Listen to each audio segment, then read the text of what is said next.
Are you moving to Michigan, or maybe you live in Michigan and you just want to understand the hidden costs of purchasing a home in Michigan? Well, then this video is for you.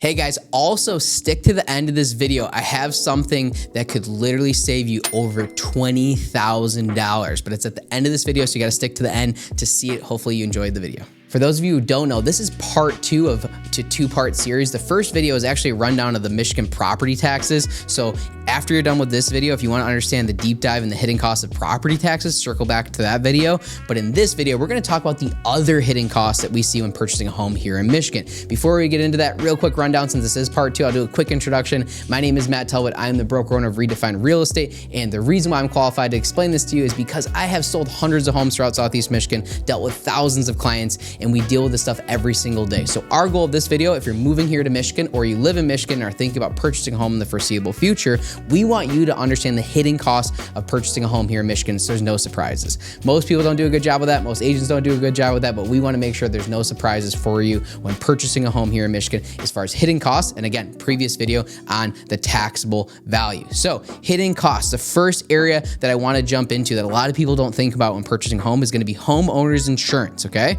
Homeowners insurance. Insurance premiums can vary based on location, home value, and coverage levels. It's essential to shop around and compare policies to find the best coverage at a reasonable price. Okay, so homeowners insurance is very, very important. And a lot of times insurance is divvied up almost like county to county and location to location and stuff like that. So literally your homeowner insurance could drastically change from one side of the street to another side of the street. So understanding what that looks like is critical. There's also some other situations. I'm actually currently going through one. So I purchased a home and there's a tenant in that property, okay? This is gonna be my principal residence. I wanna move in. It's rare that there's a tenant in a property like that, but there is, and there's gonna be a tenant in there for a couple more weeks here as I'm getting ready to move into my new home. And so what actually happens with that, a lot of agents, they don't deep dive on that situation. If there is a tenant in the property that you're buying, you have to be sure to have an in-depth conversation with your insurance person to make sure you have the renter's insurance policy and then revamp right away when you move into the house for a homeowner's principal residence policy.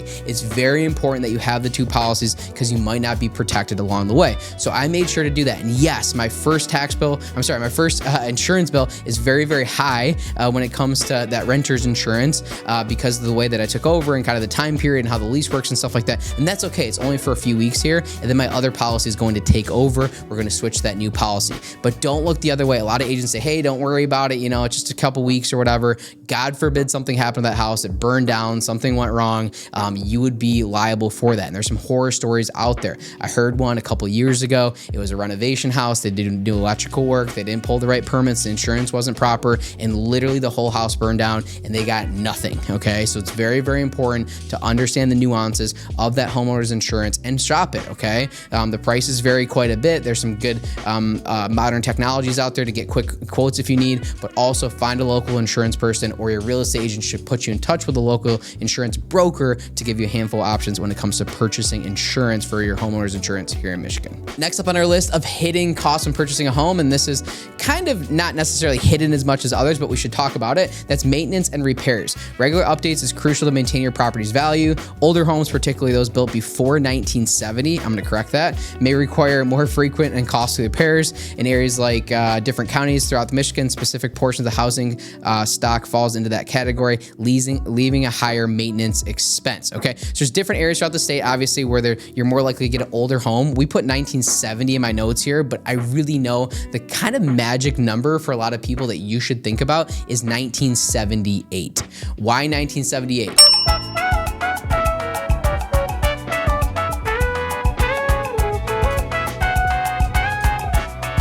For those of you that know, good job. I'm proud of you.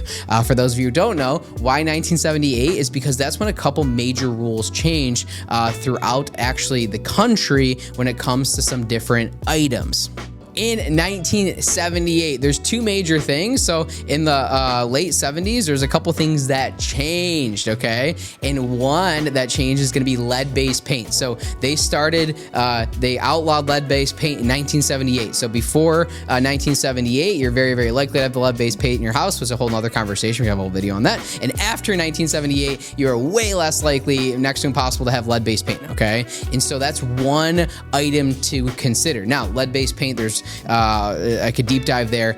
It can be risky. I'm not saying it's completely safe, but it's not, to me, is a big one. A lot of times if you paint over it, if it's covered up the right way and mitigated the right way, I'm not too terribly concerned. Now, if it hasn't been repainted and you got kids, you obviously don't want to leave them around the lead-based paint. Don't be eating that stuff. It's not good. However, lead-based paint is number one. Number two that a lot of people don't think about, okay? And this is a big one. So the home that I actually just purchased was built before 1978. So I'm kind of breaking my own rule.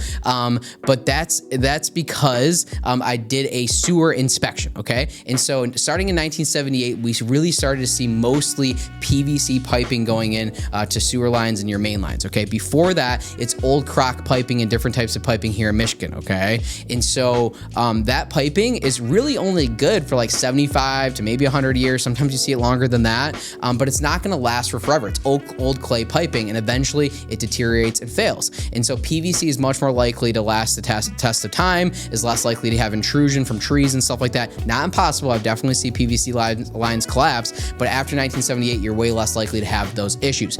Either way, I would say like this is like the number one thing that's looked over in inspections when buying a house here in Michigan. The number one thing that I think gets overlooked or most agents look the other way on is going to be a sewer scope inspection when purchasing a home in Michigan. If your house was built before 1978 and you don't do a sewer scope inspection, you're insane. I think that you're insane if you don't do a sewer scope inspection, even if your house was built 3 years ago, okay? You want to look at the sewer and the plumbing system when purchasing a house. This can be one of the biggest hidden costs and expensive costs when purchasing a home here in Michigan, okay? If your main line is collapsed, it's pretty expensive. You got to dig up the backyard, you got to replace it. Sometimes you got to go all the way to the street, and that goes down 10 feet, and they have to backfill with dirt and gravel and all this stuff, crazy permits, crazy expenses. Sometimes your line goes underneath a porch or something, or a sidewalk or a driveway that needs to get ripped out. It can be very, very expensive. I actually recently got a call to our organization here, and the person called and said, I bought the house a couple years ago, and we need to sell it. We need to sell it now. I'm like, why? We need to sell it. We need to sell it to investors or something, because my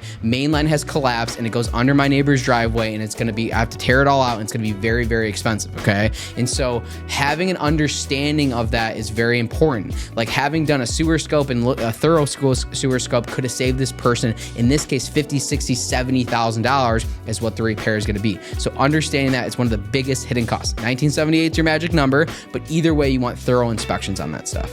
Up next, which is talked about, is the hidden cost, but sometimes you might consider this one a hidden cost or not hidden cost. That's utilities. So monthly costs for electricity, gas, water, and sewage services can add up. These expenses may vary based on home size, usage, and local rates. Actually, this morning I got hit with a $600 bill from DTE for our commercial building here, and that's just one. I got the other half. The gas bill is like just as expensive. I'm like $1,500 a month for this commercial building just to keep the heat on here. It's nuts, okay? So utilities can be very, very expensive, and understanding those bills is critical, especially if you buy an old house. So some old homes, they don't really have the best insulation or no insulation at all, and it can be very, very expensive to heat and cool those properties. So looking at those bills can be a good understanding of how much it's going to cost to heat or cool the properties. Also, having a good inspector and real estate agent to look at, hey, is there good insulation? What does this look like? Is there a certain amount of insulation in the attic? Are the walls insulated? That type of stuff can really make a difference in those bills, and you should have a firm understanding of that. Same with water and sewage and stuff like that. You need to understand how much those bills are, what that looks like, and what your usage rate is. In some communities, if there's an HOA or buying a home with a condo, sometimes water, trash, and some of these items are also included. So sometimes it goes the other way. Sometimes your HOA bill covers some of the stuff, or it's rolled into that cost. So you need to understand the nuances for budgetary purposes on deal-by-deal basis, and your agent should be taking you through that. If they're not doing that, find yourself an agent that is. I just mentioned HOA, so that's up next. Homeowners Association fees. If your property is within a community governed by HOA, you'll be responsible for monthly or annual fees. This fees cover shared amenities, maintenance, and common areas. So we have another video. It's just on HOAs, okay? So you can find on our channel, Living in Detroit, there's another video. It's just on homeowners associations. You can go ahead and find that, but that's exactly what that is. It's an association. There's a board of directors. It's just like any other political group. There's voted members to go ahead and manage that association. And depending on what's included, your bills can be very little or very high.